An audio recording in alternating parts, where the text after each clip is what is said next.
带去读唐诗。定金陵凤凰台，作者李白。凤凰台上凤凰游，风起大空江自流。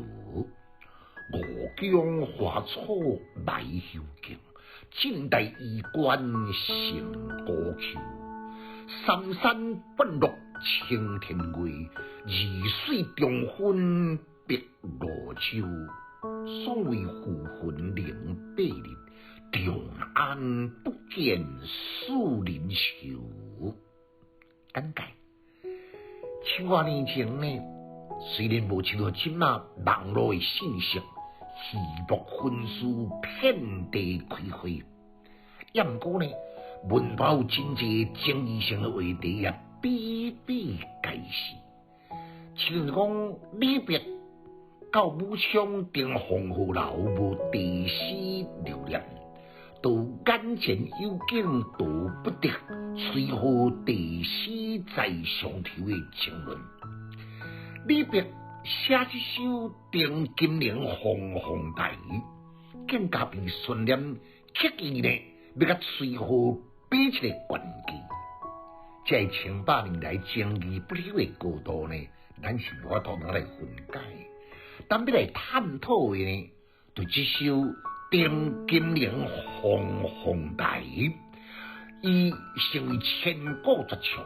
伊天书造句别地自然，伊意境宏伟壮丽，令人回味无穷。其爷呢，就将伊当作是秋前饭后的咸蛋吧。凤凰台是伫金陵的凤凰山上，相传南朝殷家年间呢，有凤凰来仪，凸显王朝兴盛。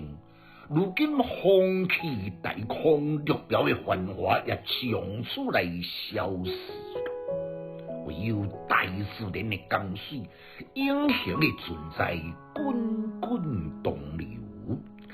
三国时代东吴曾经伫这个所在来建都，如今也是冷清的幽静。当今的王舍世家何等的显现呢？如今也变成累累的荒丘。三山伫金陵西南中间，三方并列，南北相连。白罗洲是金陵西中间分车中间出名的景点。这个对中江景宏伟壮丽，气吞多牛。每年的中间呢，照汉朝儒家的典语，文字条条被河群高档的干练来蒙蔽，真好。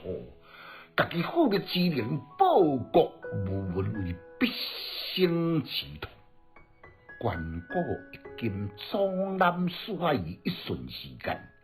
这首唱的浑厚博大之气，千古绝唱，挥洒自如的完成。读诗的囡仔白学派，有气质，够文采。读诗快乐哦！